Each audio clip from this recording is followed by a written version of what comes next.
तर नमस्कार मित्रांनो, आपल्या गोट्यात 2 नवीन मेंबर आले. तर त्याच्यापैकी हा एक नवीन मेंबर आहे, ह्याचं नाव आहे डुबरी. हा कसा आला आणि किती दिवस आपल्या गोट्यावर आहे, म्हणजे किती वेळ आपल्या गोट्यावर आहे, हे मी मोठ्या वेळेस सांगितलेलंच आहे. पण ही आहे डुबरी.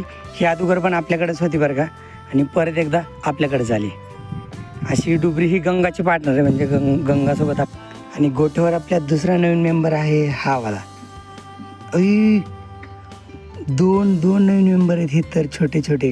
आता तुम्हाला मोठ्या व्हिडिओत कळेलच की मी सकाळी व्हिडिओ बनवला होता, तर एक अंड्याने एक पिल्लू होतं. पण आत्ता बघितलं तर 2 पिल्लेत, म्हणजे दुसरं पण अंड्यातून पिल्लू बाहेर आले. आता छोटं कोणतं मोठं कोणतं ह्याच्यातलं मला समजत नाही. आणि इथं काय झालं तुम्हाला सांगू, अडचण म्हणजे ह्या पत्र्याचं खोक आहे ना, तर त्याच्यामुळे गरमी फार होते त्या पिल्लांना. आणि वरून पत्र्याचं शेड आहे, तर त्याच्यामुळे गरमी फारच होते पिल्लांना. तरी पण आजूबाजूने खोपा आहे, तर त्याच्यामुळं काही शक्यता सांगते ना, म्हणजे गरमी होती की नाही. तुम्हाला कशी वाटली?